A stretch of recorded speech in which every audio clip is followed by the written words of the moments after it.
OK, pas de problème. Voilà, c'est parti. Attends, voilà. Oui, j'ai un onglet, c'est que j'ai compris. Voilà, c'est fait. OK, j'ajoute un peu de lumière. Bien, bonjour tout le monde. Merci, à Mensa. Il y a une dizaine de jours, j'ai parlé lors d'une réunion à Mensa Mons des télescopes spatiaux. J'ai fait une petite présentation comparative entre le télescope spatial Hubble et le futur James Webb, qui sera lancé en principe le 18 décembre prochain. Ce n'était pas une conférence, c'était une petite présentation que j'ai faite. Et ce que je voudrais faire maintenant, c'est entrer beaucoup plus dans le détail, mais exposer tous les sujets dans le détail, ce serait incompatible avec la durée normale d'une conférence. Je n'ai pas envie de parler pendant des heures. Et vous non plus, il n'y a pas envie de m'écouter pendant des heures. D'autant plus que l'histoire de Hubble, qui est actuellement en service depuis une trentaine d'années, vous allez voir, c'est un véritable roman. Le mois prochain, nous aborderons le James Webb. C'est autre chose. Bon, petite intro. L'idée d'envoyer un télescope dans l'espace n'est pas nouvelle. Elle est même presque centenaire, puisque le premier projet de télescope spatial a été suggéré par un certain Hermann Oberth, d'origine roumaine, qui est considéré comme le père de l'astronautique soviétique et qui avait à l'époque considéré qu'un instrument optique placé dans l'espace s'affranchirait du principal obstacle qui s'oppose à un fonctionnement optimal, c'est-à-dire l'atmosphère. Et cet avis a été émis en 1923, il y a presque 100 ans. En effet, l'atmosphère terrestre étant constamment agitée, même durant nos nuits d'hiver les plus calmes, la vision que nous obtenons depuis le sol bouge sans cesse, elle est agitée sans arrêt. Et ce d'autant plus que nous utilisons des grossissements importants.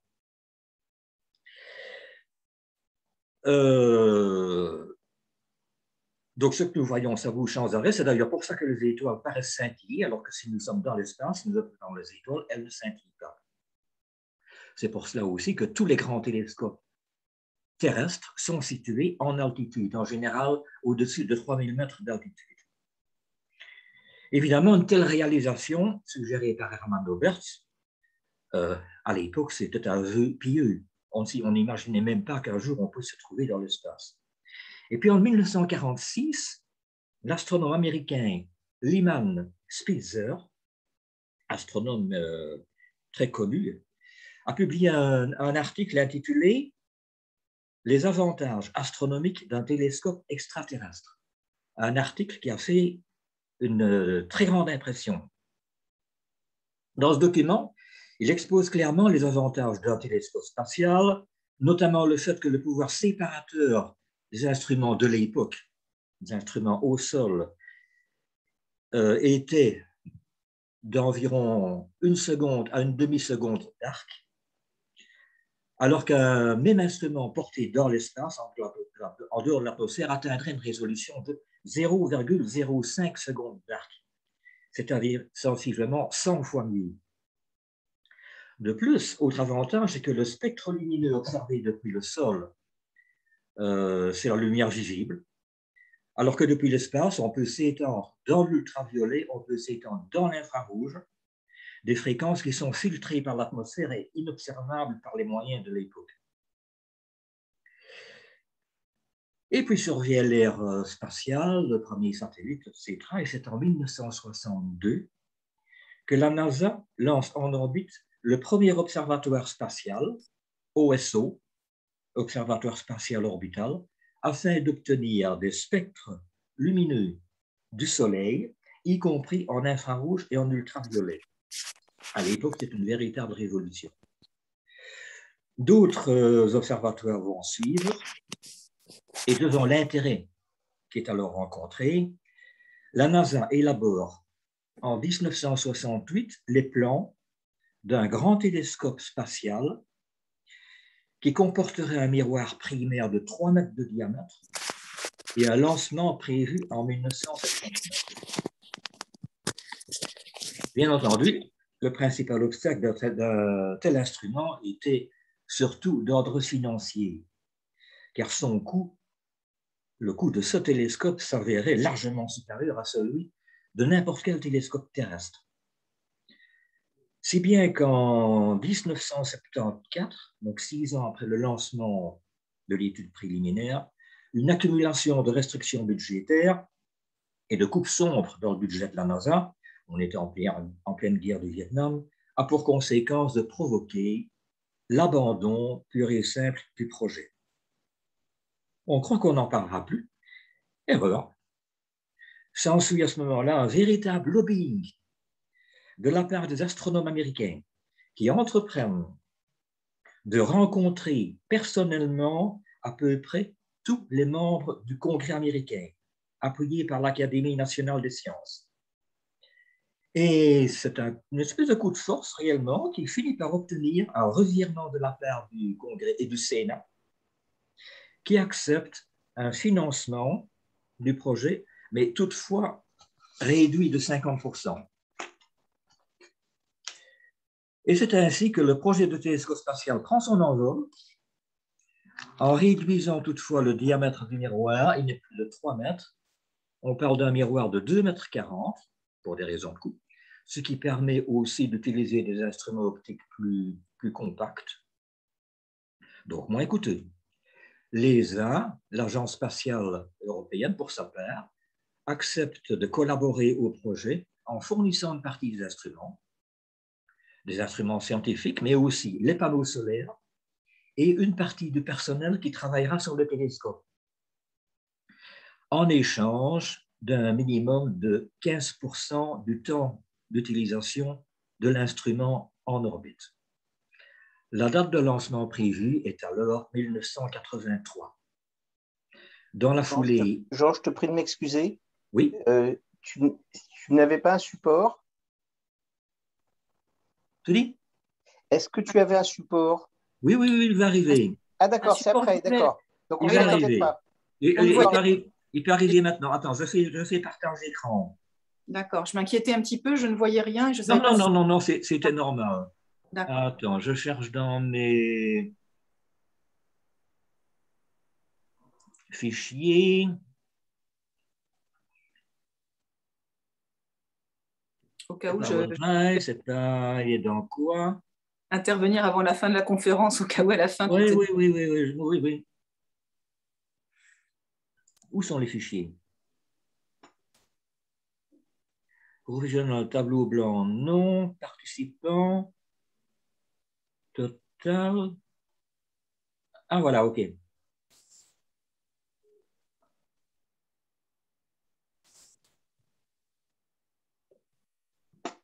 Voilà.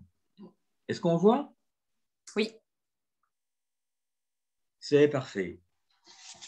C'est la première image, j'allais la lancer dans quelques secondes.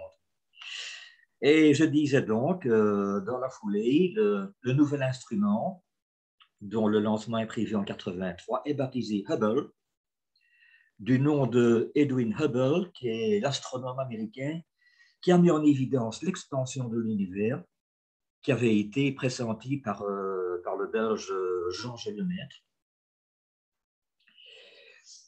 Et l'instrument, le voilà. Tout le monde le voit bien en plein écran, là?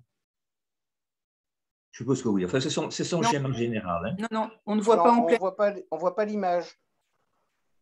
On a plusieurs petites photos sur un fond d'écran avec ta liste de. Ah bon, attends. À gauche, mais on n'a pas le. Oui, tiens, moi pourtant, je l'ai.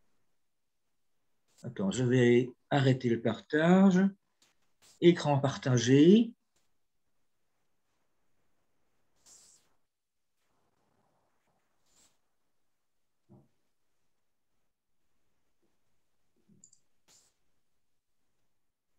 C'est bon.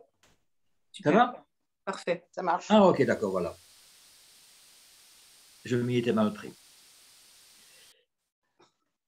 Donc, ceci, c'est une présentation du télescope spatial. On voit son fonctionnement.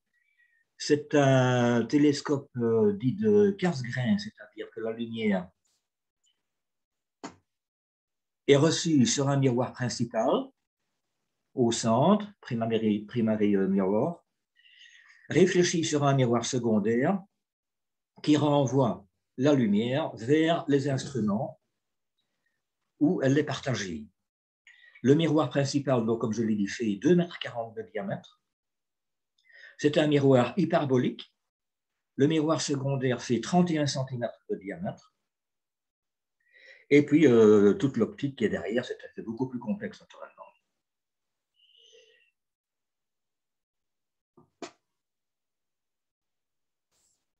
Voilà. On voit l'image? Absolument. Oui, oui, Okay. impeccable.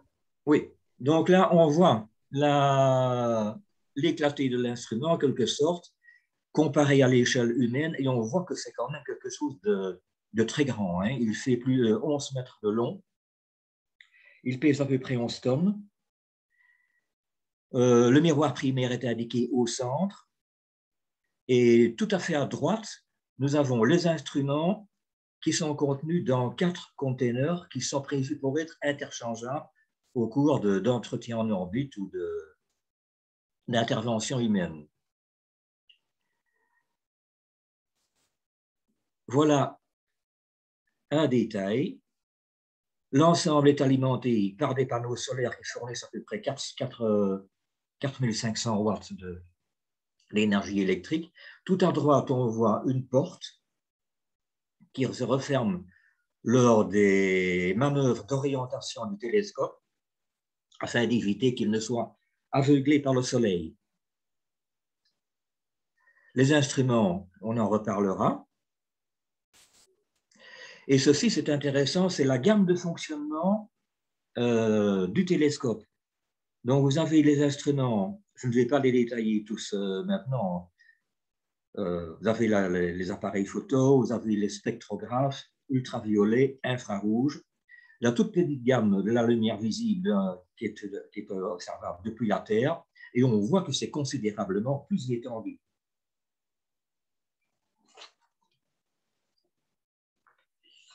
Une petite parenthèse.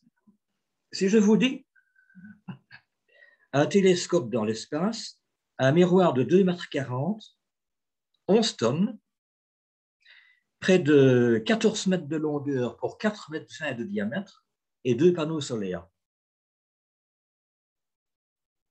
De quoi est-ce que je vous parle? On parle du télescope spatial Hubble, comme je viens de le décrire? Eh bien oui. Eh bien en fait non. Pourquoi? Je viens d'évoquer très exactement KH11. KH, c'est Keyhole, trou de serrure. C'est quoi KH11? C'est un satellite espion militaire américain en service depuis le 19 décembre 1976. Au moment de l'étude de Hubble, on ne le connaissait absolument pas. Pour donner une idée de ses capacités en tant que satellite espion, je vais le comparer au satellite à peu près équivalent SPOT, satellite français, satellite de reconnaissance civile employé aussi par les militaires, et qui se targuait d'un pouvoir de résolution au sol de 10 mètres, ce qui paraissait fabuleux à l'époque. Eh bien, KH11, 10 ans plus tôt, avait un pouvoir de résolution au sol de 15 cm. Évidemment, tout ça sont des informations qui n'ont filtré que bien plus tard au compte-gouttes, mais même au compte micro-gouttes. Pour la petite histoire, il faut simplement dire que lorsque Hubble sera placé en orbite, un peu plus tard, eh bien, pas moins de 9 KH11 seront déjà lancés, ou plutôt 8 KH11 et 1 KH12, encore beaucoup plus puissant, dont le miroir ne sera pas de 2,40 m, mais de 3 mètres, ce qui coïncide étrangement avec le projet initial du télescope spatial Hubble. Autrement dit, On pourrait considérer, non sans humour, que Hubble a été, au moment de son lancement, l'ancienne version d'un satellite militaire devenu obsolète. Bon, là, je referme la parenthèse. Mais avouez tout de même que c'est amusant. Mais il y a toutefois de fortes différences entre... là, c'est mon petit interlude. Il y a de fortes différences entre un satellite d'observation militaire et un satellite d'observation astronomique. Un satellite militaire, il est tourné vers le sol. On ne l'utilise pas pour observer la Lune. Il prend des clichés qui sont transmis à haute résolution, mais le sol n'est pas fixe. Il défile sous le satellite. Il défile à la vitesse orbitale du satellite, c'est-à-dire 28 000 km/h.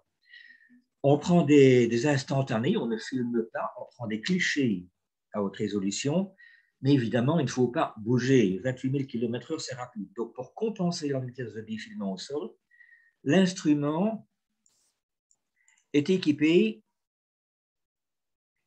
d'un miroir secondaire mobile. Donc, afin d'assurer le suivi, dans le télescope spatial, le miroir secondaire est fixe puisque la cible est immobile par rapport au télescope. Les étoiles, les planètes, ça ne bouge pas. De plus, on ne va pas se contenter de prendre des photos, on va analyser la lumière par différents instruments, pas seulement dans le visible, mais aussi dans l'ultraviolet, le proche infrarouge. Et donc, il va falloir mettre au point toute une série d'instruments à utiliser dans l'espace et qui restent à concevoir dans une forme qui aurait été inutilisable depuis le sol. Alors, on va un petit peu examiner ces instruments. Et, à tout bien, tout honneur, le miroir. Le miroir principal. Pour les connaisseurs, comme je l'ai dit, Hubble est un télescope de type casse-grain formé de 2 miroirs hyperboliques. Miroir principal, 2,40 m, qui renvoie la lumière vers un miroir secondaire, plus petit, qui renvoie la lumière vers les instruments. Mais attention, le miroir n'est pas un simple disque de verre. Ce n'est pas une section de cylindre. C'est un miroir hyperbolique dont, pour une raison de correction d'aberration, la courbure au centre du miroir est plus accentuée que la courbure à l'extérieur.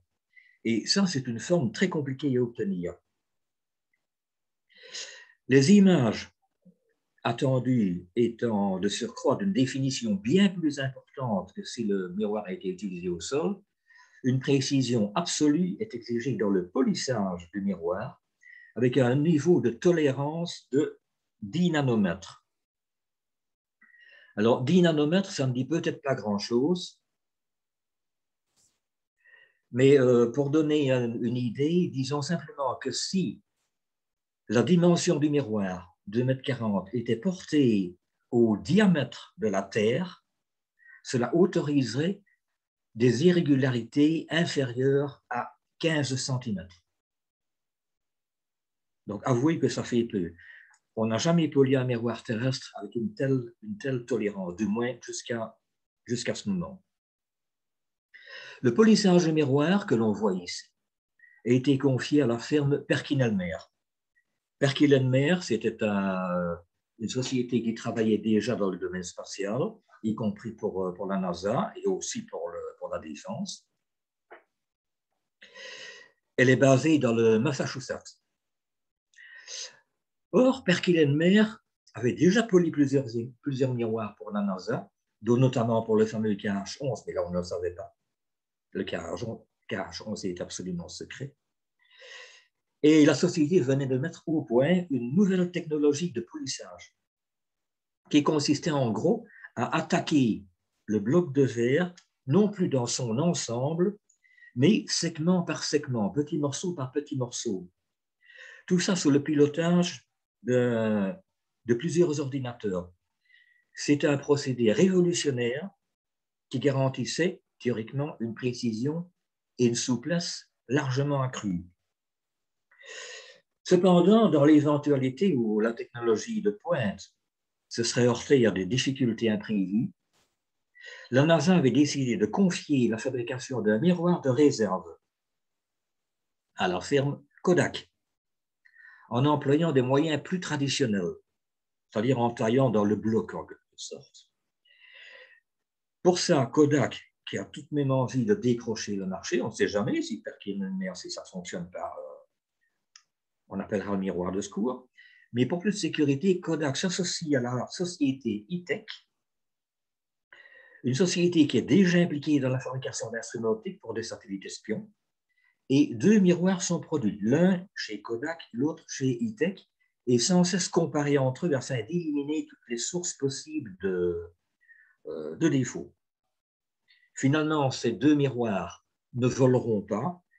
Ce sera celui de Perkin-Elmer qui sera sélectionné pour des raisons, je ne vais pas les détailler toutes, mais en réalité, elles ont été plus politiques que scientifiques.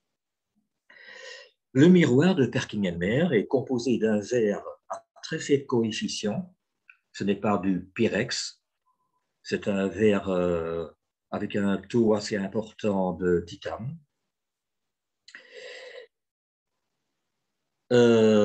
C'est un verre à faible coefficient de dilatation fabriqué par la firme Corning sous la forme de 2 couches de 25 mm d'épaisseur chacune, entourant une structure en nid d'abeille. Le polissage de la couche externe a débuté en 1979 pour se terminer en mai 1981, donc pratiquement 2 années de polissage. Mais entre-temps, les retards s'étaient accumulés alors que la tâche à accomplir était immense et pas seulement dans le domaine du miroir. Et pour économiser de l'argent, la NASA a abandonné le financement du miroir de secours de Kodak et donc d'E-Tech, qui ont continué tous les deux, cependant, mais sur fonds propres. Et la date du lancement, prévue en 1983, a été repoussée à octobre 1984. Perkin-Elmer a terminé le polissage. Après des vérifications extrêmement poussées de sa qualité, de son polissage, de sa courbure, le miroir a été lavé en chambre stérile au moyen de plus de 9000 litres d'eau chimiquement pure et désionisée, puis enduit d'une couche réfléchissante d'aluminium de 25 nanomètres d'épaisseur, et puis d'une couche d'un revêtement protecteur de fluorure de magnésium. Alors, le fluorure de magnésium, c'est extrêmement dur. C'est une couche protectrice, mais pas seulement protectrice, c'est aussi une couche qui réfléchit parfaitement l'ultraviolet. Donc, ça portait l'efficacité du miroir dans l'ultraviolet et même l'ultraviolet lointain. Cependant, les retards répétés de Perkin-Elmer qui n'ont jamais arrêté de se produire ont commencé sérieusement à mettre en doute la compétence de leur firme vis-à-vis de la NASA. Le lancement de nouveau été reporté à avril 1985, puis à septembre 1986, et le prix de revient de l'ensemble du télescope spatial a bondi de quelques 400 millions de dollars à 1,175 milliard de dollars. Restait évidemment à ce moment-là à mettre au point le vaisseau spatial, parce que bien entendu, mais le miroir, il n'est pas tout seul. Oui, pour illustrer, ceci c'est tout simplement le premier miroir produit par Kodak. Il a été terminé, mais pas luminisé. Et tout le monde peut aller le voir. Il est exposé au Musée national de l'aérospace à Washington. C'est d'ailleurs là qu'il est photographié.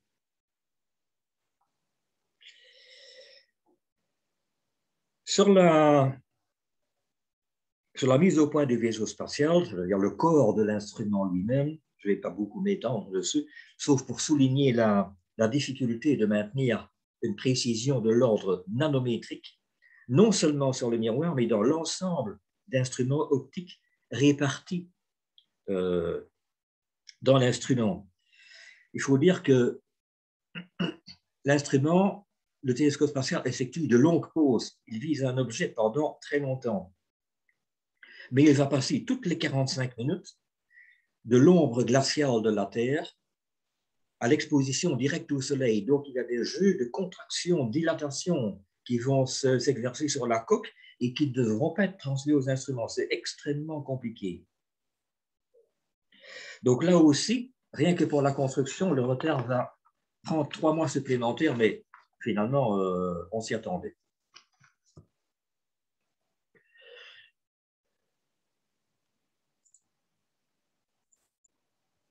Voilà, le télescope spatial Hubble en cours d'assemblage, si je puis dire, à la NASA.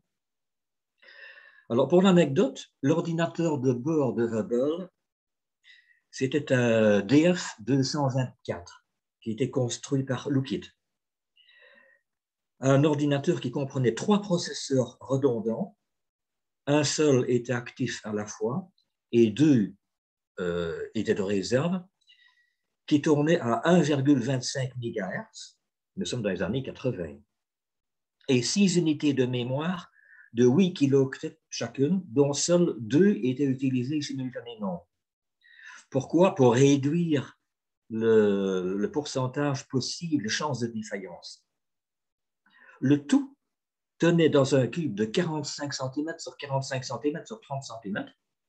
Donc, c'est quand même pas très petit. Actuellement, ça tiendrait dans un centième de smartphone. Et ça pesait 50 kg. Par la suite, au cours de missions ultérieures, de missions d'entretien, l'ordinateur a été remplacé par d'autres unités qui ont comporté d'abord un Intel 80-386, auquel a été ensuite ajouté un coprocesseur mathématique 387, puis par un 486.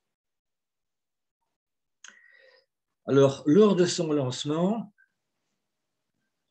Hubble comprenait 5 instruments principaux. Je ne vais pas les décrire tous dans le détail, mais vous allez les comprendre. D'abord, une caméra grand champ et planétaire, c'est celle qui nous fournit de toutes les images merveilleuses qu'il nous envoie toujours 30 ans après son lancement. Un spectrographe à haute résolution, fonctionnant dans l'ultraviolet, ça n'avait jamais été réalisé jusque-là.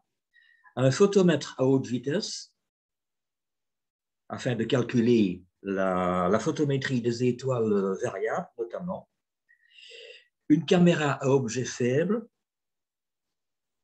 servant à observer les champs profonds de l'espace, et un spectrographe à objet faible, de façon à étudier le spectre isolé de certaines étoiles dans des galaxies lointaines. Sans oublier aussi le système de guidage du télescope, système de guidage dont la précision était de 0,0003 secondes d'arc. Ça équivaut à l'angle présenté par un bouton de chemise à 25 km. Tout ça sur un bidule de 14 tonnes lancé dans l'espace. La date de lancement, finalement, a été fixée définitivement à octobre 1986. Vous pardonnez si j'observe mes copions de temps en temps. OK.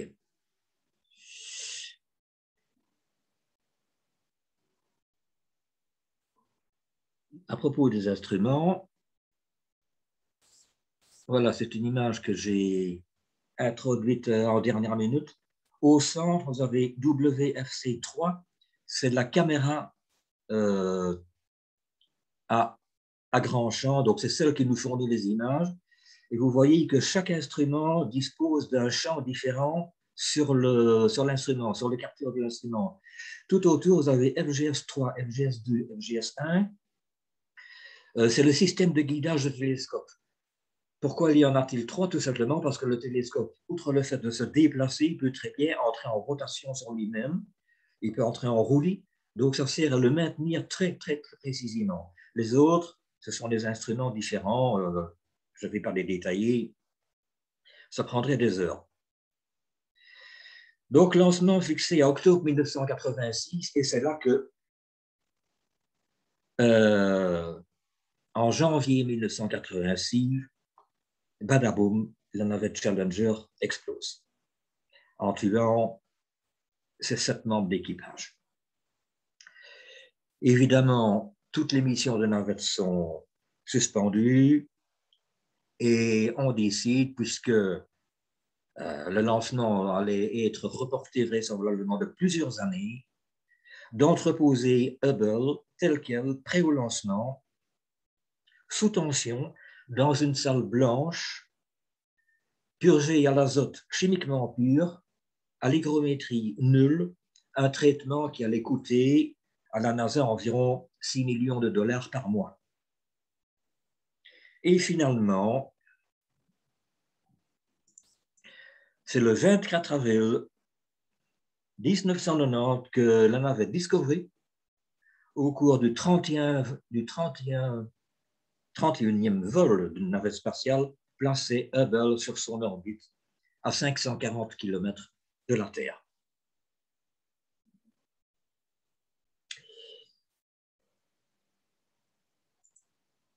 Voilà, la mise en orbite de Hubble, 24 avril 1990.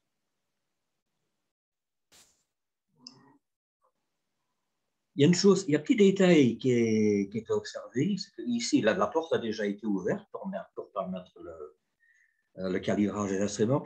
Et vous voyez, de part et d'autre, c'est-à-dire en avant et en arrière, on voit les 2 panneaux solaires qui s'écartent légèrement. On va le voir plus nettement. Voilà, on voit mieux les panneaux solaires et on peut remarquer immédiatement qu'ils ne paraissent pas droits. Voilà, on le voit encore mieux ici. Et en fait, ces panneaux solaires, ils vont poser un gros souci aux techniciens, c'est que ce sont des panneaux solaires qui ont été construits en Europe d'ailleurs, mais qui ne sont pas rigides, ils sont souples, ils se déroulent, un petit peu comme les panneaux solaires de la Station spatiale internationale. Et le gros problème qui va être rencontré, c'est que lors du passage de la nuit au jour, ces panneaux solaires vont subir de très légères distorsions et vont provoquer une certaine instabilité dans le télescope. Plus tard, ils seront d'ailleurs remplacés par des panneaux solaires rigides. Mais enfin, bon, on s'en est accommodé dans un premier temps.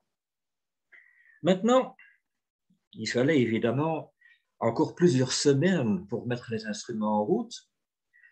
Les capteurs CCD de l'appareil, de la caméra, des analyseurs, des spectrographes devaient être maintenus à une température extrêmement stable, qui était de 20 degrés. Il fallait obtenir cette température, donc il y avait tout un système de refroidissement, de réchauffement.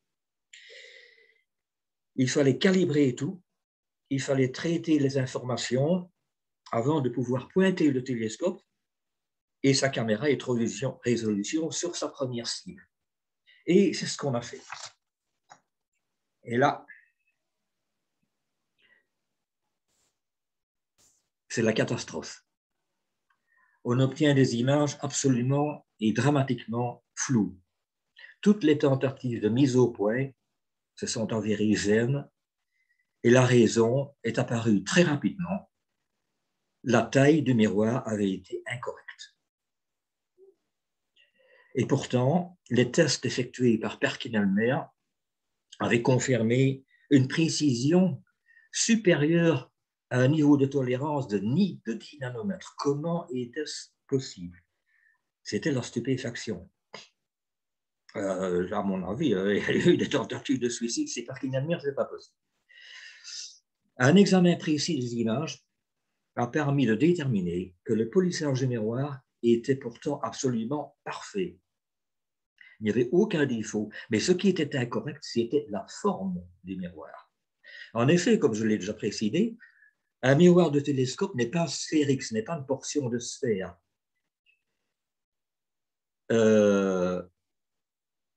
La courbure est plus accentuée au centre qu'à l'extérieur. C'est une hyperbole.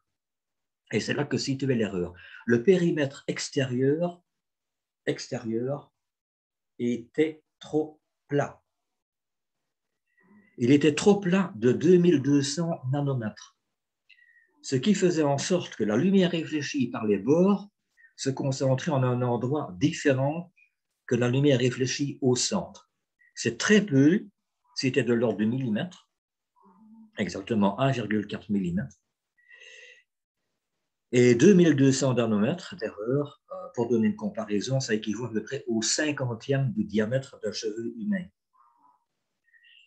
Comment est-ce que ça va pu se produire?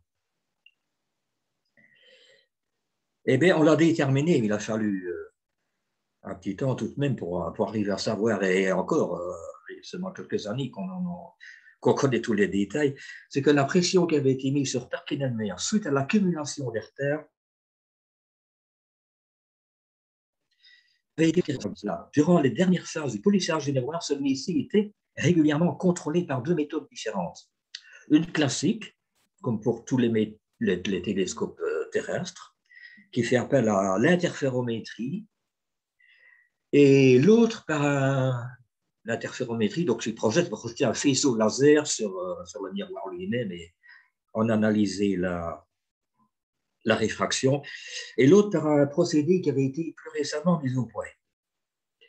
Cette dernière, qui était réputée infiniment plus précise, consiste, ben là je vais résumer très fort, à focaliser un faisceau laser, sur l'extrémité, non pas sur le miroir, mais sur l'extrémité très effilée d'une barre en InVar.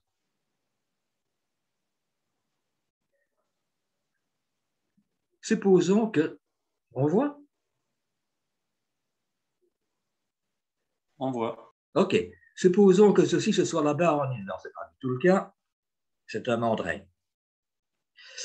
On focalise un faisceau laser sur l'extrémité, elle est arrondie.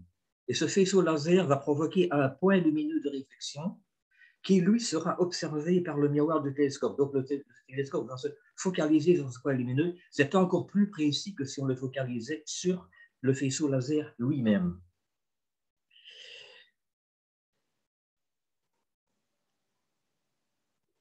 Donc, c'est cela qui est obtenu afin de collimater le miroir. Cette méthode était réputée d'une précision redoutable, mais les mesures se sont avérées différentes de celles obtenues par la méthode classique. Différence qui a été résolue par un technicien qui ne comprenait pas trop pourquoi on obtenait par les deux méthodes de résultats différents. Et qu'est-ce qu'il a fait? Il s'est dit, ce n'est pas possible. Les deux systèmes doivent être bons, ça doit coïncider. Et qu'est-ce qu'il a fait? Il a ajouté une rondelle de métal dans le dispositif afin de décaler légèrement. Il y a deux sources. Certains disent qu'il a ajouté une rondelle, d'autres 3 rondelles. Enfin bon. Le problème, c'est que, en réalité, les problèmes devaient être différents tout simplement parce que le faisceau laser qui se réfléchissait dessus, eh bien, voilà, on avait ajouté un petit capuchon en aluminium anodisé noir, percé d'un trou, et c'est là que le faisceau laser devait se réfléchir. En réalité, donc ce capuchon était destiné à éliminer des réflexions parasites. En réalité, le faisceau laser s'est réfléchi non pas par le petit trou, mais sur le sommet du capuchon en aluminium anodisé, avec une erreur de 1,4 mm.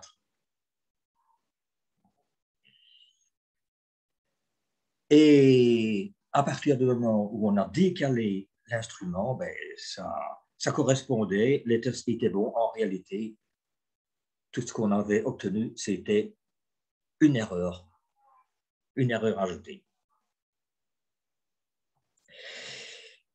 Le fait que, oui, voilà, en comparaison, à gauche, voilà l'image que l'on obtenait depuis Hubble, et à droite, l'image qu'on obtenait depuis la Terre. Donc, on voit qu'il ne servait pas à grand-chose. Évidemment, le fait que le défaut de l'instrument résultait d'une mauvaise courbure et non pas d'un mauvais polissage, c'était ce que les techniciens appellent une aberration de sphéricité. Ça faisait que Hubble était tout simplement myope et on pouvait encore envisager une correction en orbite. À l'origine, le télescope était prévu pour être ramené au sol. On aurait pu le faire. Le problème, c'est que le budget de Hubble avait déjà explosé et au moment de son lancement, il était passé à plus de 5 milliards de dollars. Si bien qu'on a envisagé à un moment, non pas de le réparer, encore moins de le ramener au sol, ce qui aurait coûté de fortune, on a envisagé de l'abandonner. Et finalement, il a été décidé, non pas de l'abandonner, mais de lui mettre des lunettes. Tout simplement. Mais bon, ce n'était pas aussi simple.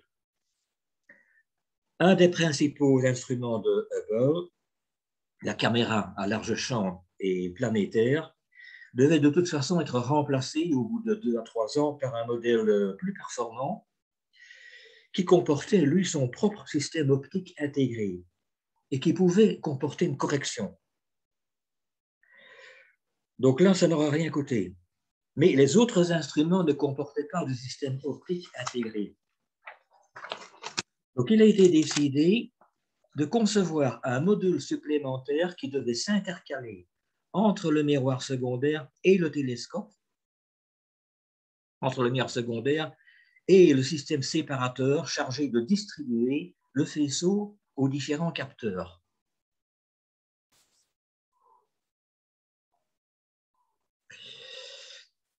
L'appareil qui a été mis au point, qui a été baptisé COSTAR, comportait 2 miroirs correcteurs et prenait la place d'une armoire. Pour des raisons de compacité d'encombrement, il était nécessaire de sacrifier un des instruments de Hubble afin de le loger à la place, et les astronomes ont choisi de sacrifier le photomètre à grande vitesse. Il n'a jamais donc été utilisé. La première mission d'entretien de Hubble, que nous voyons ici, on voit le télescope capturé par un dispositif spécial d'une navette spatiale, a eu lieu en décembre 1993. Rien que pour cette mission qui a été probablement la plus complexe jamais entreprise dans l'espace. Plus d'une centaine de nouveaux outils avaient été mis au point. Et les astronautes sélectionnés, ils étaient 7, possédaient déjà tous une certaine expérience des réparations en orbite. On avait déjà réparé plusieurs satellites en orbite et tous disposaient de cette expérience. Après une ouverture un petit peu laborieuse, il y a eu des problèmes, et là c'était des problèmes de dilatation qui avaient un petit peu coincé la fermeture, la porte de la caméra, la porte d'accès à Hubble a été ouverte, et COSTAR a pu être mis en place. Voilà COSTAR. Ici, on voit que ça prend la place d'une grosse armoire. Il dispose tout son système optique. Il a été mis en place.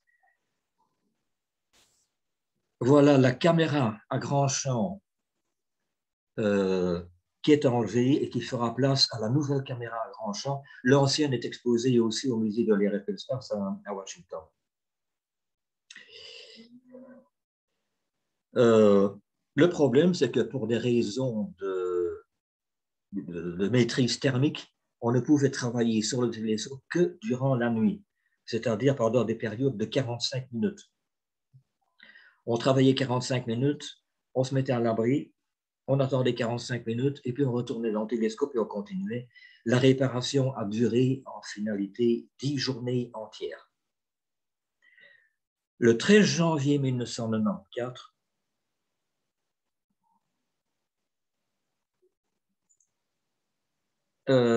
oui, petite introduction. Ceci, c'est l'intérieur de l'instrument COSTAR qui voit les miroirs et le système de correction optique.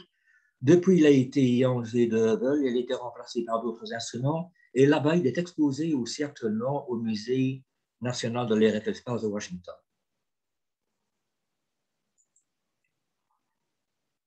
Le voilà, toujours.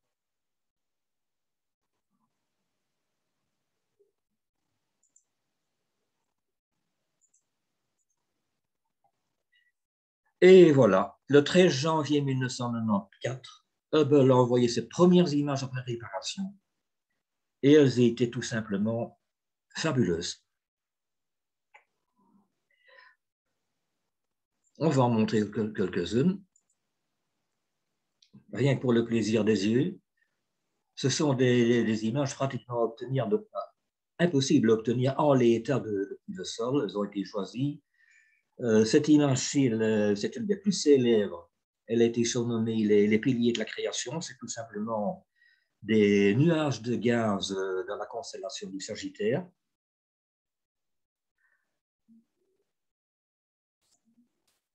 Le centre d'une galaxie, je pense que c'est M34, mais je n'en suis pas sûr.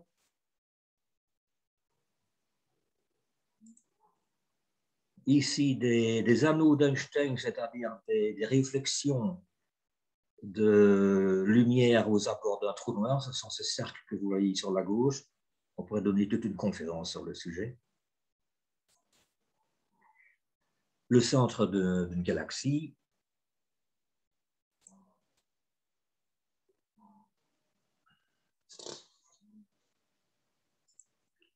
Alors, bien entendu, Hubble peut aussi observer les planètes. Ici, une image de Saturne vue depuis Hubble.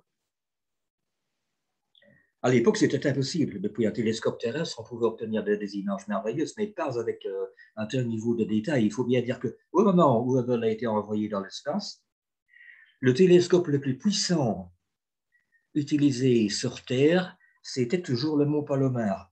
Le mont Palomar, c'est un miroir de 5 mètres de diamètre. Il a été inauguré en 1948. C'était le plus grand à l'époque. Maintenant, on a mieux. Il y a bien eu en 1976 un télescope de 6 mètres inauguré en Union soviétique à Zelenchouskaya, c'est facile à retenir, un 6 mètres, mais il a été très peu utilisé. Il faut dire que quelques mois après son inauguration, le miroir de télescope s'est fendu en deux. Il a fallu plusieurs années pour le remplacer et il n'a jamais réellement été utilisé pour la science. Il est très gros, il est plutôt minable. En fait, en 76, on était en pleine guerre froide et le but des soviétiques, ce n'était pas tellement l'astronomie, c'était plutôt la guerre froide. C'était plutôt de battre les Américains. Il existe toujours, mais il n'est pas très utilisé. Encore quelques images de télescope obtenues à une résolution très importante. Vous voyez, c'est plutôt spectaculaire hein, comme image. Il y en a eu des milliers comme ça.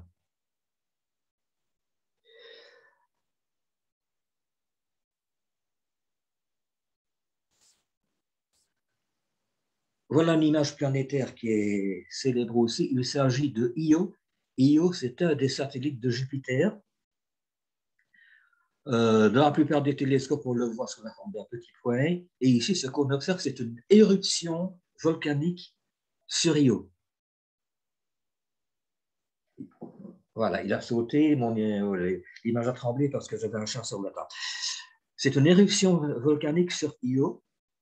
Quand on voit le détail, c'est absolument fabuleux. Cette autre image, il s'agit d'une étoile.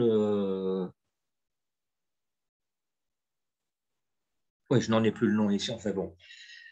Tout ce qu'on voit autour, c'est un disque de formation exoplanétaire et au centre du petit rectangle, qui est considérablement agrandi, on a la trace d'une planète extrasolaire. Donc Hubble est capable de fournir l'image de la présence de planètes autour d'autres étoiles. Évidemment, c'est absolument exceptionnel, c'est impossible à faire depuis la Terre. Enfin, à l'époque, c'était impossible. Et ce qu'on voit 2004, 2006, 2010, 2012, c'est la trajectoire de la planète qui a permis de calculer son orbite autour de l'étoile. Voici les piliers de la création, comme je l'ai montré tout à l'heure, et en comparaison, toujours obtenue par Hubble, une image à gauche en lumière visible et à droite en infrarouge. Et on voit l'intérêt de l'observation en infrarouge, c'est qu'on voit très bien ce qui est dissimulé derrière les nuages de gaz. Donc, pour observer la structure de l'univers, pour entamer des études sur la structure, sur les trous noirs, sur même la matière sombre, l'infrarouge est extrêmement utile. En fait, on en apprend plus par l'infrarouge que par la lumière visible. Ce sera d'ailleurs l'objet du prochain télescope spatial qui sera lancé en décembre prochain. Une chose très intéressante, on a eu l'idée il y a un jour, on était en 98 si je ne m'abuse, de braquer le télescope vers un champ profond au grossissement maximum, un champ où il n'y avait rien, le noir absolu. Il est illustré au centre de cette image. Ce champ profond a été photographié pendant, je crois que c'est une vingtaine d'heures et a grandi. Et voilà ce que ça a donné. Donc j'insiste, à cet endroit-là, il n'y avait en principe rien. Et voilà. C'est plein d'étoiles, c'est plein de galaxies lointaines. Il y a une seule galaxie tout en bas, une seule étoile tout en bas de l'image, un petit peu à gauche du centre, qui fait partie de notre galaxie. Tout le reste, c'est extragalactique. L'expérience a été reproduite plusieurs fois. Voilà. Dans des endroits où on n'aperçoit rien depuis la Terre. Donc, vous voyez que c'est absolument fabuleux. La somme des découvertes par Hubble durant ces 10 premières années d'exploitation est supérieure à la somme des découvertes astronomiques en 2000 années d'observation terrestre.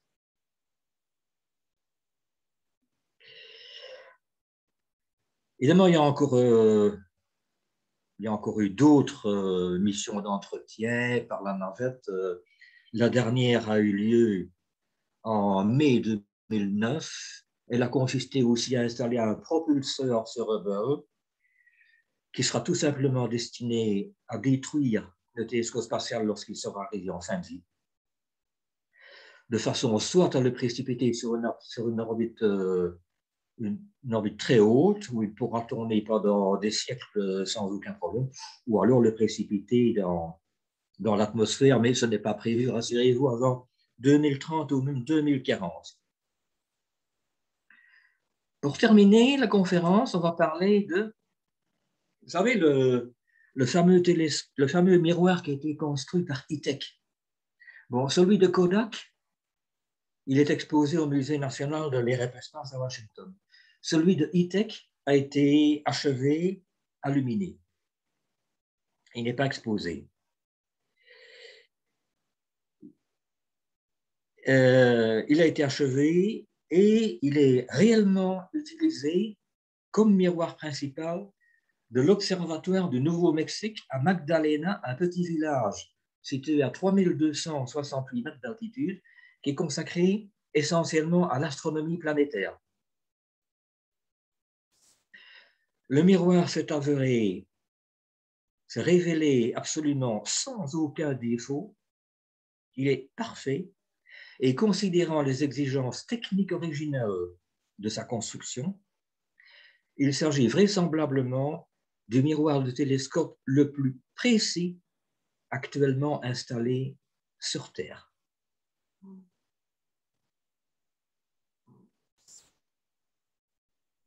Voilà. J'espère que je vous aurai fait apprendre quelque chose. Merci beaucoup, Jean. Merci, Jean. Si certains ont des questions, vous pouvez peut-être passer aux questions. Ah, ben, s'il y en a, c'est volontiers. Ah, je vois Didier et Christelle. Honneur aux dames, Christelle. Non, moi, j'ai pas de questions, mais vraiment, bravo. C'est juste somptueux, merci. En fait. Magnifique. Somptueux. Merci, Christelle.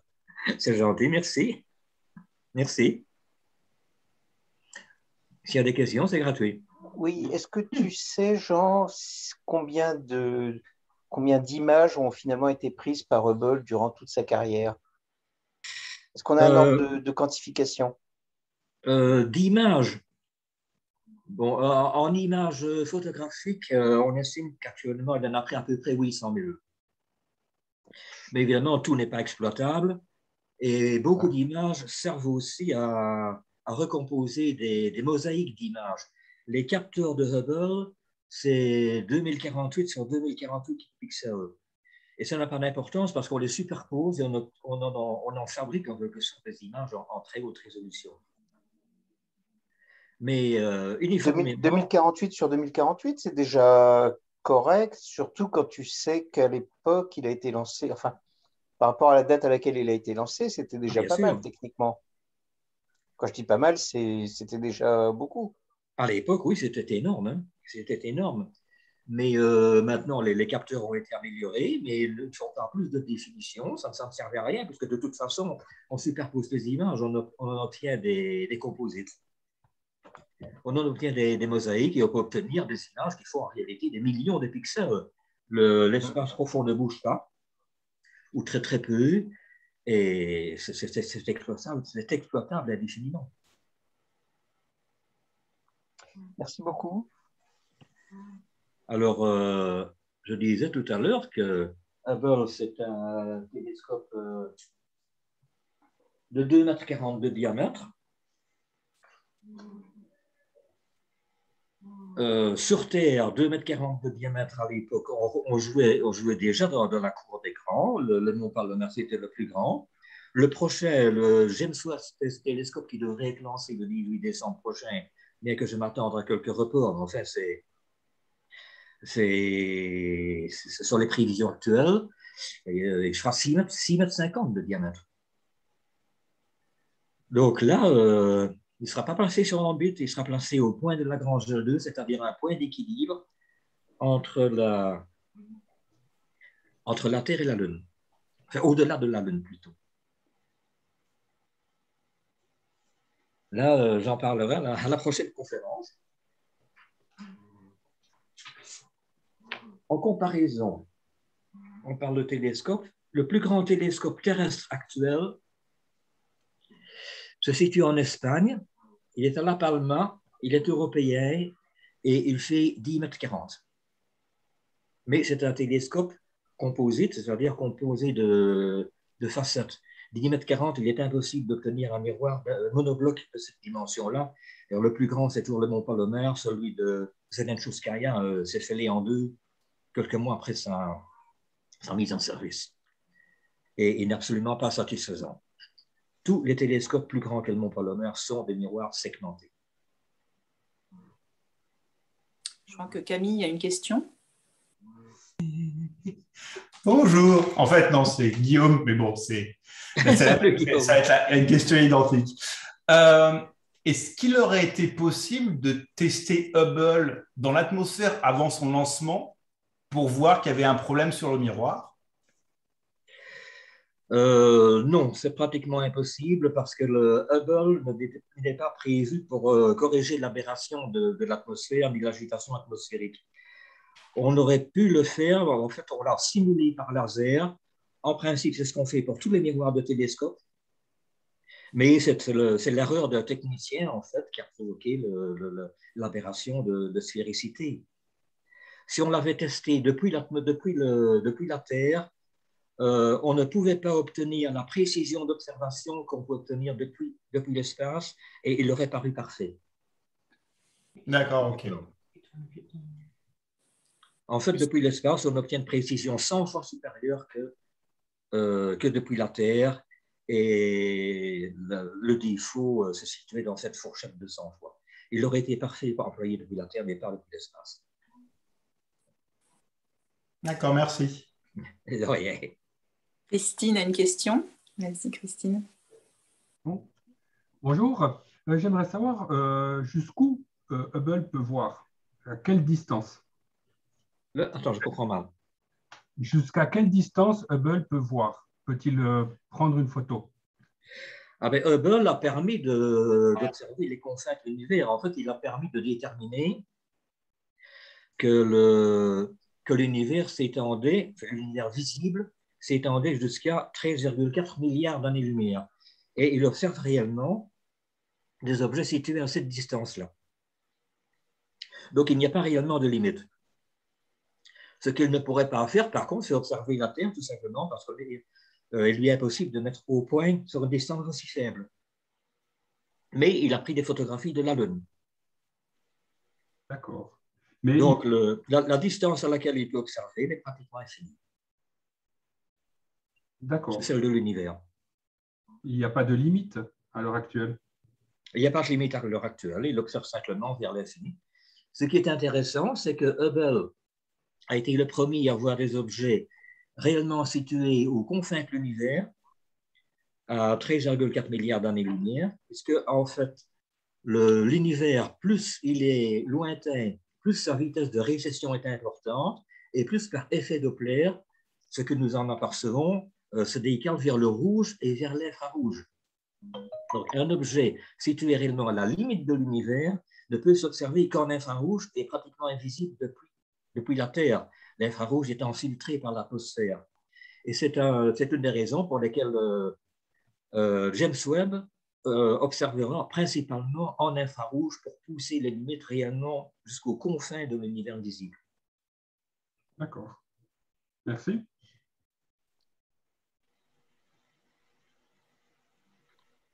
Question, n'hésitez pas. Oui.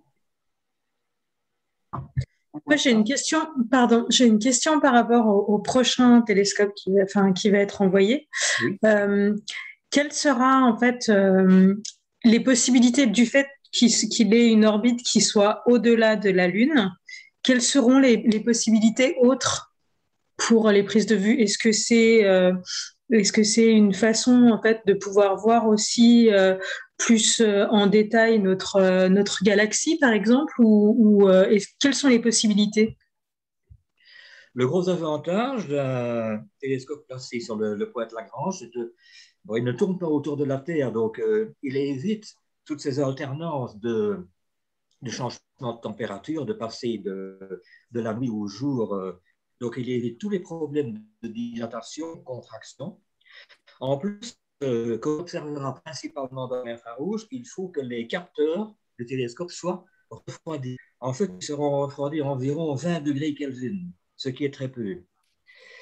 Et c'est à peu près la température que l'on observe à cet endroit-là. Donc, il faudra peu d'énergie pour refroidir les capteurs. Il faudra quand même plusieurs mois pour qu'ils arrivent à cette température-là.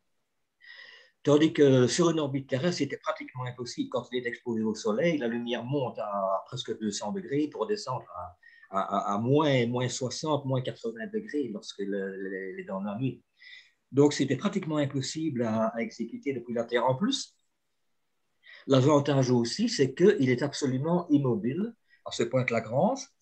En fait, pas tout à fait immobile, il décrit des cercles autour d'un point de Lagrange, mais il ne doit pas être orienté constamment et il ne subit pas les influences de la Terre, de la Lune, comme le télescope terrestre. Donc, en stabilité et en précision de pointage, c'est encore largement supérieur. Donc, on s'attend à une précision de pointage encore très largement supérieure et une précision d'image très largement supérieure à celle de Hubble. Encore faut-il qu'il y arrive. Rien que le fait de le propulser au point de Lagrange, ça va prendre un mois. Et sur place, il faudra probablement encore plusieurs mois pour que les capteurs, que l'instrumentation ait atteint sa température de fonctionnement idéale. Sa durée de vie est prévue de minimum 15 ans. Pour Hubble, on s'attendait à 10 ans. Il y a plus de 30 ans maintenant qu'il est tourné. Ah, super, merci beaucoup. En Hubble, on est où? Ah, Camille, Camille, je vois que tu lèves la main. Guillaume a une autre question. Guillaume, pardon. Vas-y, Guillaume, je t'en prie. Alors c'est une question assez technique, comment sont corrigées les aberrations chromatiques des différentes longueurs d'onde dans Hubble? Ils recomposent l'image en fonction des longueurs d'onde ou directement avec la courbure du miroir, ils arrivent à le corriger? Non, c'est uniquement la courbure de miroir. Il n'y a pas d'aberration chromatique en principe avec un miroir de télescope, surtout au centre.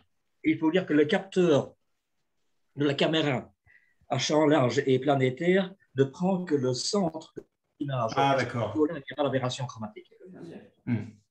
En fait, c'est comme si on mettait un diaphragme et qu'on ne filtrait que les faisceaux du centre qui n'ont pas d'aberration. Exactement. On observe à travers un télescope télescope et on le convert à 100%. C'est ça qui permet d'éliminer l'aberration chromatique. À l'extérieur, c'est beaucoup moins grave parce que là, on travaille en infrarouge, il y a moins d'aberration, et on travaille surtout en coronographie, pas en coronographie, en spectrographie. D'accord, merci beaucoup. Et là, de toute façon, en spectrographie, on provoque une aberration puisqu'on doit étaler le spectre. Merci, merci.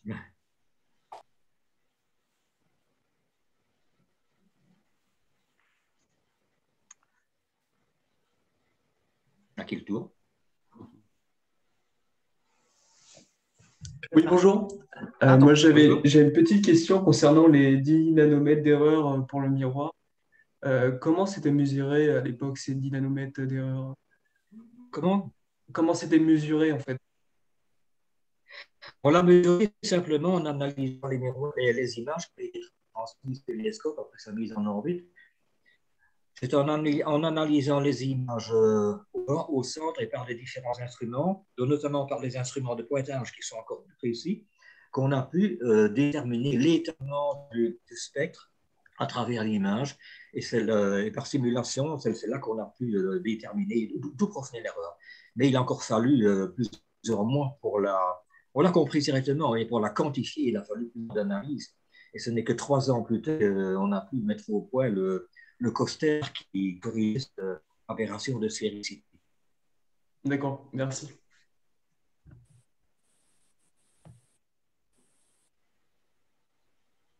J'ai dû m'absenter 2 petites secondes, excuse-moi, Jean. Je ne sais pas si pendant ce temps-là, tu avais eu le temps, parce que moi, c'est vrai que j'ai dit, je t'ai juste présenté en tant que journaliste scientifique belge, mais si tu veux nous en dire un petit peu plus sur ton cursus, peut-être, pour qu'on te connaisse un petit peu mieux. Oh, ben mon cursus. Et ta passion, justement, pour les télescopes, comment tu en es venu là? Oh, ma passion, ça remonte à très loin. Je crois que j'en ai hérité de mon père quand il m'a offert mon premier livre d'astronomie quand j'avais 4 ans.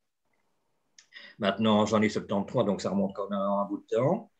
Je ne savais pas encore lire à l'époque, évidemment, donc j'admirais les images.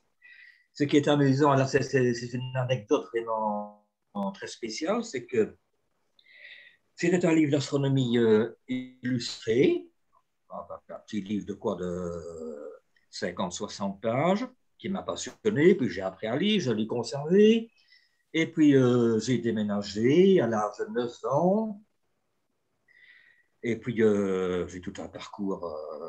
Ce livre, je l'ai perdu. À l'époque, j'habitais Liège. J'ai déménagé à Mons, à 130 km. Et un beau jour, étant à Mons, j'ai toujours adoré faire les brocantes. J'ai fouillé dans une brocante. J'ai trouvé un livre identique. Je l'ai ouvert. C'était pas un livre identique, c'était celui-là. Oh la vache! Et évidemment, je l'ai acheté. Et je l'ai toujours. Donc, il m'a suivi à la trace à 130 km de distance. Excellent. Et puis après, début des années 90-92, j'ai mon site web dédié à l'astronomie, l'astronautique. Donc, ça fait bientôt 30 ans que j'ai alimenté régulièrement. J'ai écrit des articles pratiquement tous les jours. Et puis, un beau jour, un chasseur de tête m'a contacté, me demandait si je voulais devenir journaliste pour la société Geoman. Geoman, c'était une agence de presse spécialisée dans les sciences terrestres et astronomiques, principalement, qui était basée à Quimper. J'ai accepté. J'ai travaillé quelques années pour eux. Et puis, Geoman s'est arrêté. Et puis, par la même voie, j'ai été appelé chez Futura Science, le site Internet qui existe d'ailleurs toujours, qui publie toujours. Et j'ai encore travaillé pour eux quelques années jusqu'à ma retraite, quand j'ai eu 65 ans. Et voilà mon parcours scientifique. Et puis, j'ai continué à alimenter mon site web jusqu'à à peu près 1 an, où j'ai encore déménagé. Et pour le moment, je m'occupe surtout de mon jardin, mais je continue à me passionner pour l'espace et à donner des conférences. D'accord, merci. D'autres questions?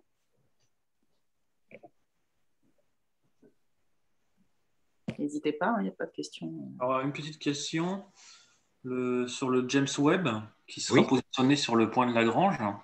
Oui. Il n'y a pas un risque qu'il y ait beaucoup de choses qui se trouvent déjà sur ce point de Lagrange, des poussières, un tas de Non, choses? parce qu'en fait, il n'est pas sur le point de Lagrange, il est en équilibre autour du point de Lagrange.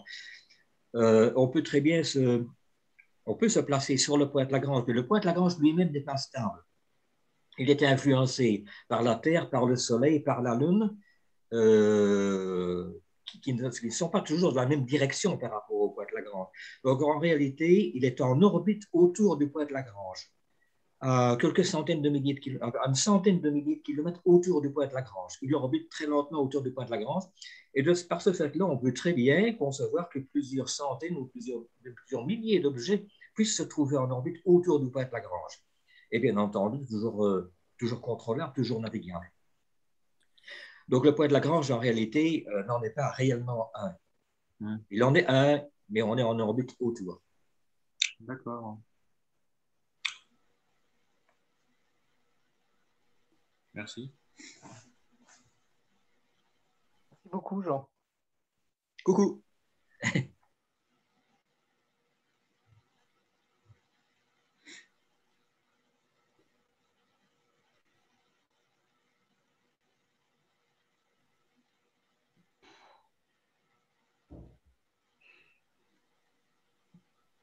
S'il y a des questions.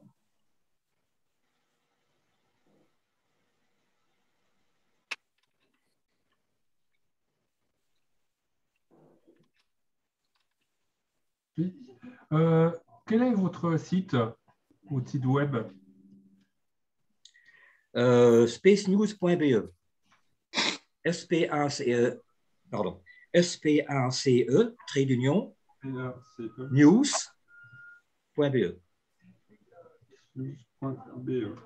Merci. Il n'a plus été alimenté depuis à peu près un an, mais il y a comme un bon millier d'articles dessus.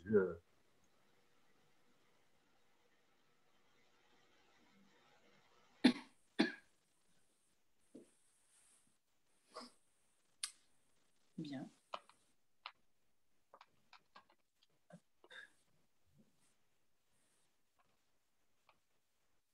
D'autres questions? Donc, Xavier, je te sens... Ah non, non. Non? Ouais, je disais une question là qui reste dans la main, non? Non, non. Ah bah, si on a fait volontiers. Donc, Jean, tu disais que tu souhaiterais une deuxième conférence pour nous parler du JWST, c'est ça? Oui, tout à fait. Comme j'en ai parlé à Mons il y a une dizaine de jours d'ici, évidemment, si j'avais dû en parler lors de cette conférence-ci, ça aurait duré éternellement. Et là, c'est très intéressant aussi parce que c'est aussi un télescope. Il n'observera pas en lumière visible, si dans le rouge et l'infrarouge, mais on obtiendra des résultats totalement différents. En fait, l'infrarouge est plus porteur d'informations que la lumière visible. Et est-ce que si on fait parce que nous en PCH, on a l'habitude de faire une conférence tous les derniers samedis du mois de 18h à 20h30. Oui.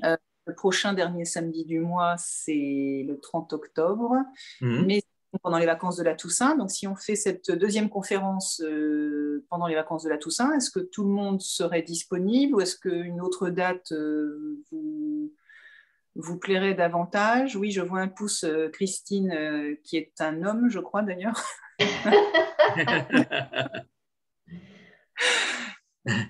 Donc, j'en conclus qu'on aurait Christine avec nous.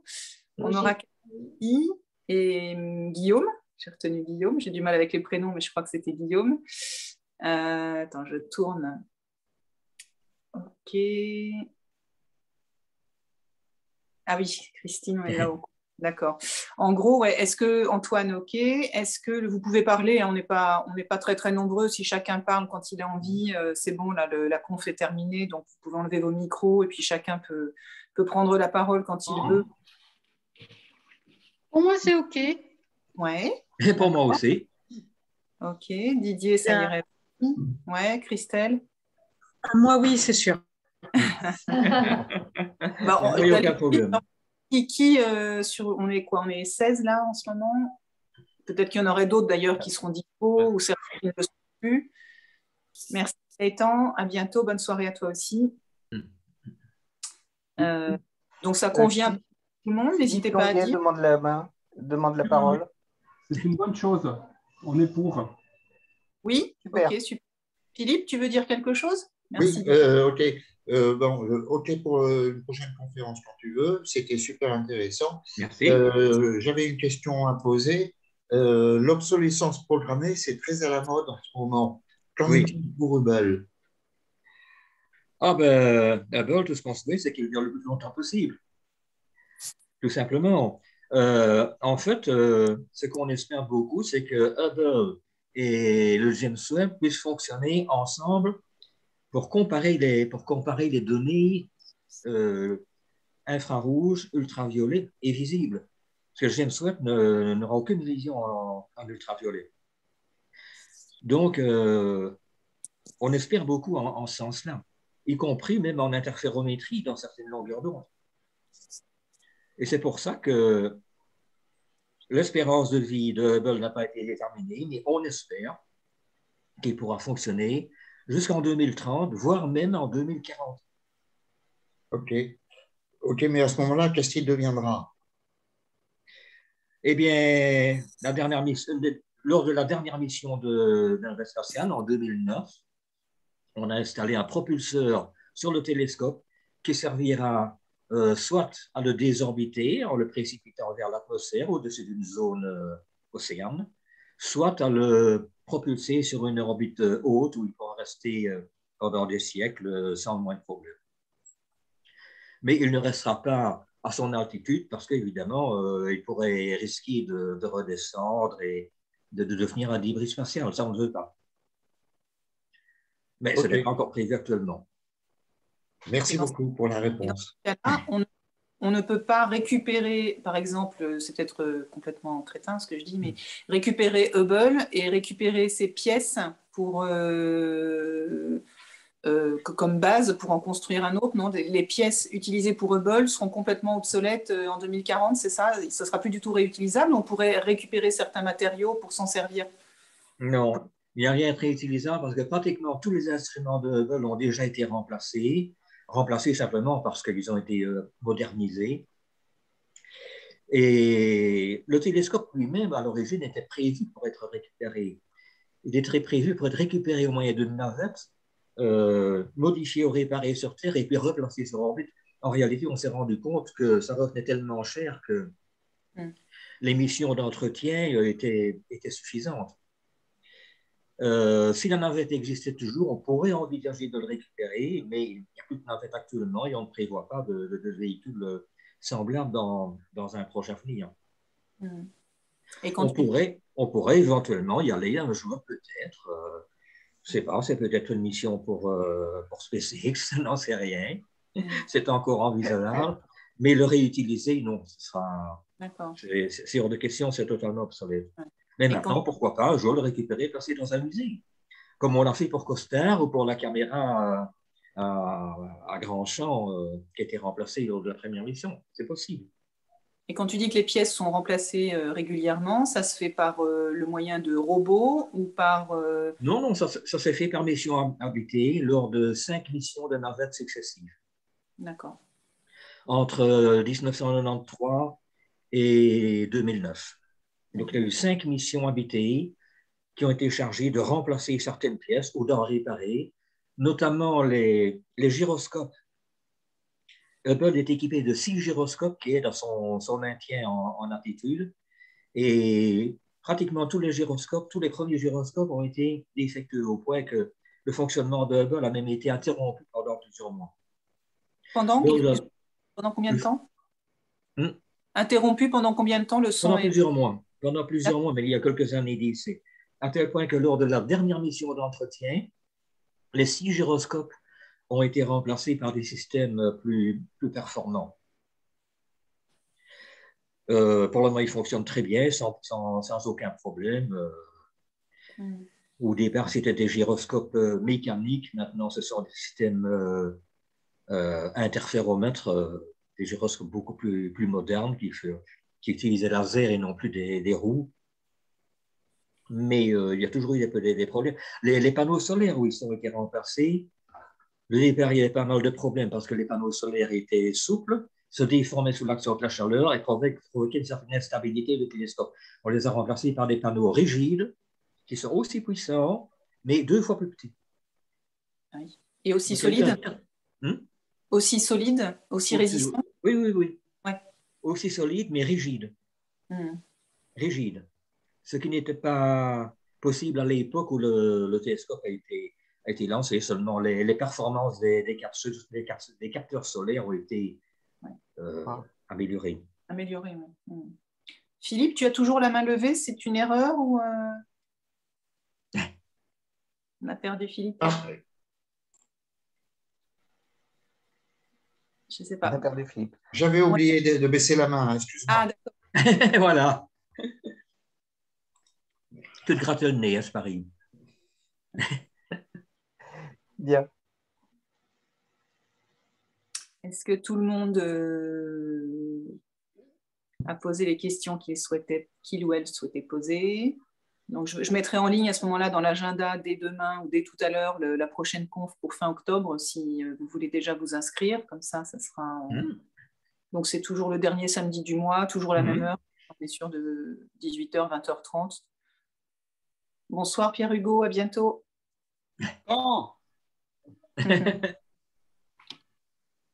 Pour la prochaine conférence, même si c'est au milieu des vacances scolaires, c'est pas gênant parce qu'on peut suivre ça depuis n'importe où. Ouais. Pour la première fois, je suis cette conférence en plein travail, c'est-à-dire au milieu des champs sur mon téléphone. Ah, mais c'est bien. Et c'est pour ça que je suis arrivé un peu en retard parce que je comptais me connecter à partir d'une tablette qui a un écran plus grand pour mieux voir des images. Et puis la tablette était trop obsolète. Avec Zoom, ça ne marchait pas. Donc je suis sur le téléphone qui est tout petit et les images, j'ai quasi rien vu, mais j'ai tout entendu. Voilà. Il faudrait qu'elle connecte depuis la Lune, tu sais, avec la visio, ça pourrait être sympa aussi. Ça ferait son petit effet. Bien sûr, ça. J'ai une petite question. Vu que Hubble va devenir obsolète, n'est-il pas possible de l'envoyer dans les confins de l'espace pour avoir peut-être d'autres images, quelque chose qu'on ne pourrait pas avoir ici, dans notre environnement? Malheureusement, non, ce n'est pas possible parce qu'il y a bien un moteur qui a été accroché sur Hubble, mais qui permet uniquement une modification de son orbite. Pour l'envoyer ailleurs, il faudrait vaincre l'attraction terrestre, et pour ça, il faut pratiquement un étage de fusée. Là, ce n'est pas possible, malheureusement. D'accord. Oui, je comprends. Hubble, c'est tout de même une masse de 14 tonnes. Ce n'est pas un petit satellite. À l'époque, c'était déjà quelque chose de très important. À titre de comparaison, 14 tonnes pour l'époque, on voit ce qu'on en a fait. Le James Webb Space Telescope ne fera que 7 tonnes, il fait la moitié. Il est beaucoup plus grand. Donc, on voit les progrès qui ont encore été réalisés, tant sur le plan des miroirs que sur le plan de l'électronique. Est-ce dû au fait que nous n'ayons plus de navettes aussi? Pardon? Est-ce dû au fait que nous n'ayons plus de navettes pour l'expédier?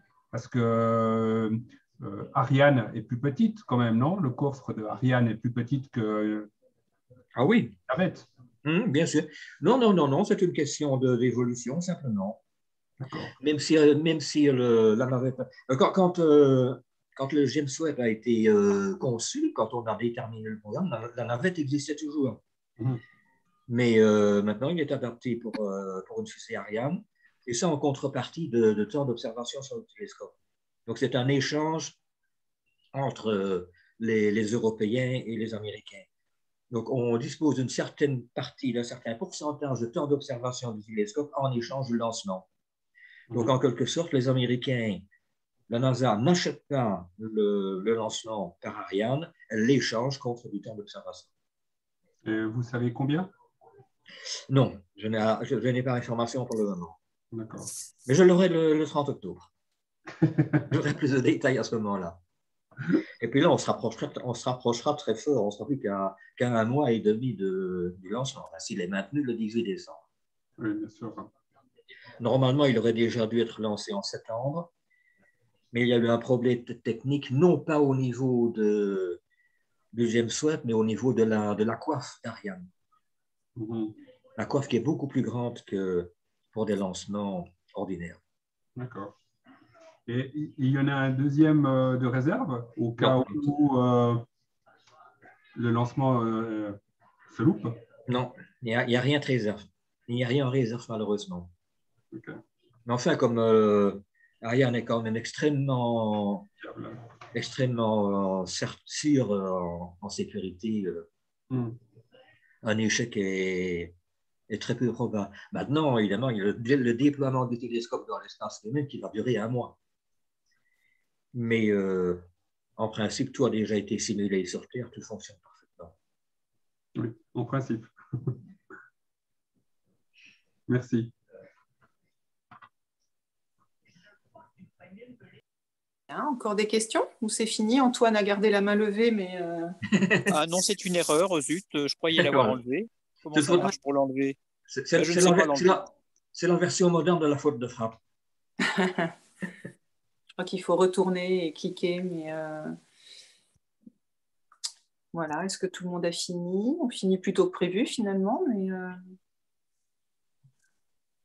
mais c'était passionnant. La prochaine fois, je peux m'arranger pour que ça dure 2 heures. Est-ce que tout le monde est OK? Vous voulez qu'on arrête? Oui. Vraiment. Oui. En tout cas, merci beaucoup pour l'invitation. Pour moi, une vidéoconférence était une première. Je vois que ça a très bien fonctionné. La technique est au point. Oui, grâce à notre technicien Didier. Voilà, et merci beaucoup aussi à Mensa Poitou-Charentes, ça m'a fait plaisir. Merci à toi, Jean. Merci à toi, Jean. On se verra peut-être un jour physiquement, oui, qui sait. Oui, il faudrait qu'on arrive à trouver, c'est ce que je dis, moi c'est le temps qui me manque, mais sinon dans l'envie, j'ai envie de voir tout le monde en vrai. On a eu la Toussuire cet été, l'année dernière aussi, pour voir les gens en vrai. Bien Nous, sûr. Charente, dès qu'on le peut, on se voit en vrai, mais c'est vrai quand je vois Xavier qui est à Nice ou quelque chose comme ça, Christelle, on s'était vu à une convention en Bourgogne, donc c'était super sympa. Je regarde Philippe Bordeaux, ça sera plus facile. Bon, voilà, et je regarde qui d'autre, Pierre-Hugo, on se connaît. Mais c'est vrai que quand on peut, oui, Jean, pareil, hein, si tu es de passage en Poitou-Charentes ou voilà, que ce soit à Poitiers, à l'île de Ré ou je ne sais où, tu n'hésites pas. On ne sait jamais, hein, si on a l'occasion de passer par là.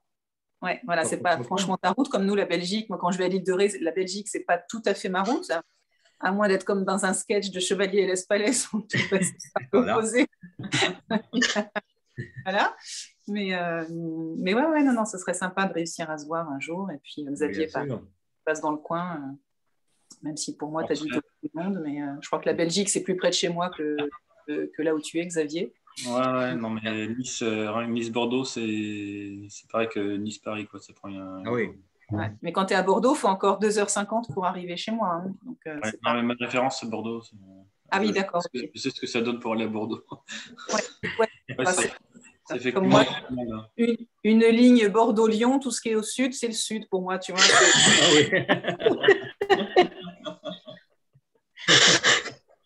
Ouais. Mais bon, écoute, merci beaucoup, Jean. En tout cas, merci Didier de m'avoir fait connaître Jean. Merci, Jean, d'avoir accepté l'invitation. Merci aussi pour l'invitation. Merci à tous pour votre présence. Et merci. Puis... Merci à vous. Et puis, à une prochaine. Alors, oui, on se donne rendez-vous fin octobre à ce moment-là. Hein, je vais mettre l'événement. Oui. On reste en contact. Vous inscrire tant que le fer est chaud. Voilà. Super. Je suis inscrit d'office, sans la conférence n'aura pas lieu. Voilà. Eh bien, au revoir à tout le monde. Et... Au revoir à tous. Merci bien. Ouais. Vraiment bravo. Au revoir. Au revoir, à bientôt. Au revoir. Bon appétit tout le monde.